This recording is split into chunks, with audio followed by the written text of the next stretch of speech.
So do you want a chance to win this? Here's the situation. This special billet cover that's engraved with 2JZ no shit on it actually belongs where my coils would go. So it would belong right here.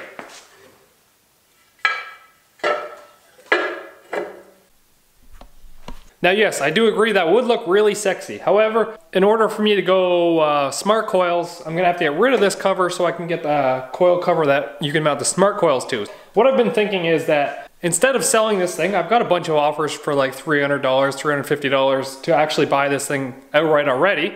I figured that if we can get 30,000 subscribers before the end of the month, I'll just give it away. Give it to one of you guys. Maybe you guys will appreciate it more than me, or sell it, I don't care.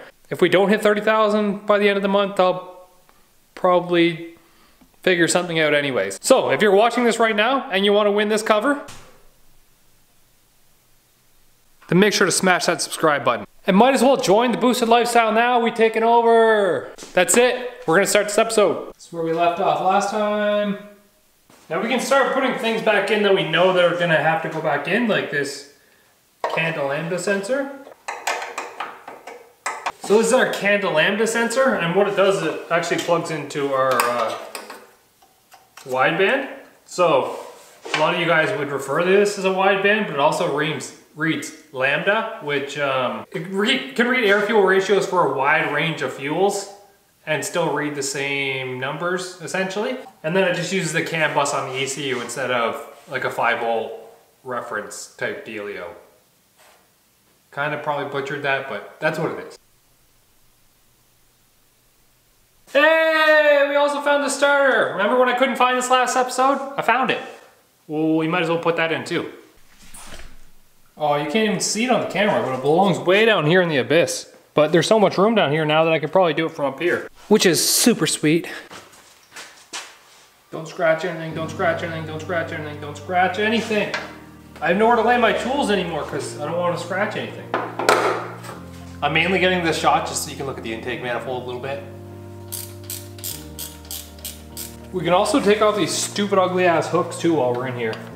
They were just for lifting the engine in and out. One hook. We gotta get the back hook too. That is not the way it goes at tightening the bolt. I'm totally all over the place today. I'm literally just installing stuff as I take it out of the bucket. Like, my brake booster is here. However, it needs to be painted because there's like a rust spot on the bottom. So that'll wait, but it's literally as I pull it out of the bucket, that's how I'm installing it. Which means boost solenoid is next. I actually like this thing. I'll show you. So the way this stuff works, it's all push lock fittings. And let me get a push lock so I can show you. You can see that you can tug on it and it won't come apart. But if you just push this little lock in and then pull, it slips right out. Now it is pretty heat resistant and I did use it all last season with no issues. Mainly because my wastegates just aren't really that close to it and I just do drag passes. But I didn't have any issues with it. There's a little bit of heat wrap on it. Maybe I'll get some better like heat resistive wrap, but I've never had any issues. But if you do have issues, then you'll probably find out pretty quick because you'll overboost like a savage. Main one here. And we can tighten both of these down. And then this one goes in the compressor housing.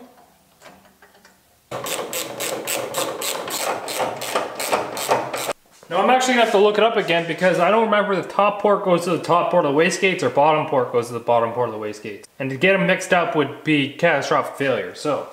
Okay, according to online, top port goes to top port. So we'll follow this one. We got it coming from the turb skis into the boost control skis into the waste skis. So goes to the top one here and then the bottom one's down there. It also appears that I lost one of these rubber majiggies for the radiator, like this one, but I don't know where I put it. There's a lot of things I don't know where I put lately. All right, here's another predicament we have. We painted all of the front black, except this front piece that I forgot that I had, that we didn't paint black. So So now we have a piece that's silver, but I think it's gonna be okay because the bumper's silver and it won't look that dumb. Once again, another small predicament. I know, Kyle, you're being a little crybaby bitch. Because this was originally made for the Mustang, Kent's Mach 1 and the piping design actually runs opposite of what this ran. So the inlet was 3" in and 3.5" out. So last season I just ran a 3.5 to 3" reducer on this side and went 3 in, 3 out. However, I kind of want to utilize this 3.5" out because my throttle body is now 4" in. In order to do that, I would have to flip the intercooler around. However, the mounting tabs, they're definitely offset to this side. So this side was supposed to mount towards the engine, this side was supposed to mount outwards. So I would either have to get these cut and moved or somehow space them out a bit further to move the intercooler out. You can see where my predicament lies now. That is a predicament. So it's starting to look like one of those days where I won't be able to do this unless I do that. And it's one of those tedious points where 90% of your time is going to be taken up by 10% of the things. Now I can't put my transcooler in until I figure out where my fender sits so I can build a bracket to put my transcooler in. So put the fenders on. The fender is also one of those things where you want to have all your bolts in loose before you actually tighten them down or nothing's ever going to fit right.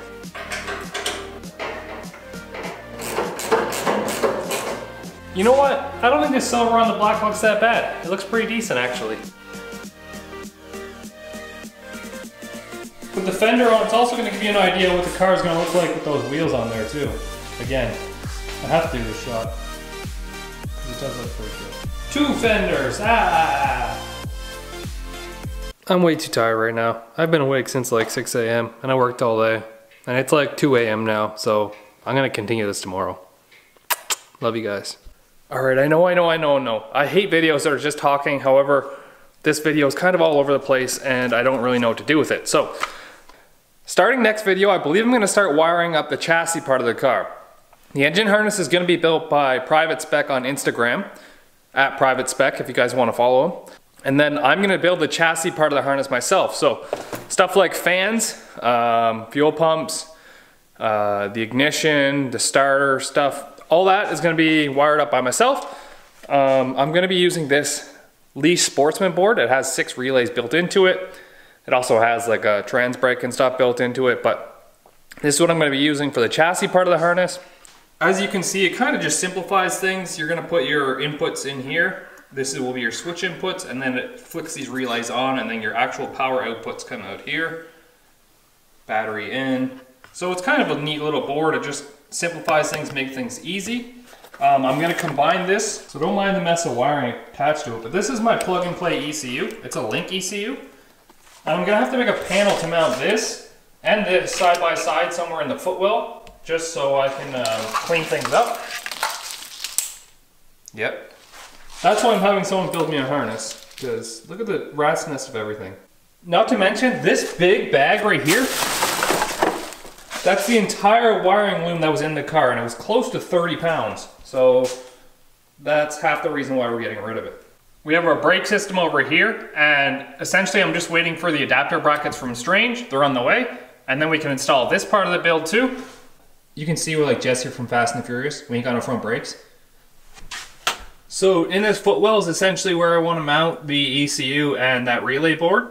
And I have no interior in here for the fact that I want to wire it up before I start putting all the interior back in. And as for the engine bay, we have to figure out a solution for that intercooler. I think I want to grind out those tabs and then mount them on the other side. However, one of my biggest pet peeves is intercoolers that aren't straight and you can see like the intercooler lines and they don't match the lines of the bumper. That drives me crazy. So I can't have that. We'll get the radiator in once I find that little rubber piece. We'll get the intercooler in once I get those tabs welded, and then I did delete a lot of the engine bay, so there's not that much to put in there. But it's starting to look more like a car, which is a good deal. I have to remove these injectors, and I have to send them out to Injector Dynamics to be cleaned, because I ran them all last season on ethanol. It's just a good practice. I also have to plug up our nitrous bungs because we're just gonna run one jet. All right, so I apologize for not making any LS videos right now. Race season's coming up pretty fast and I have to allocate my time to what I think is going to be best.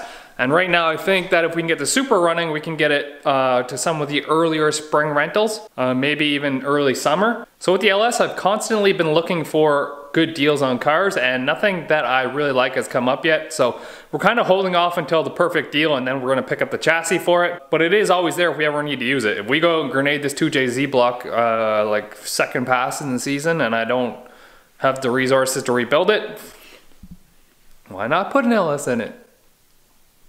You guys would hate me for that one.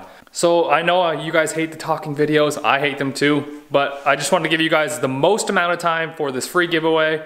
And realistically, if we don't get 30,000 subscribers by the end of the month, I'll probably give it away anyways, just because I love you guys and someone deserves to have it, and hopefully they become like the MiG-26.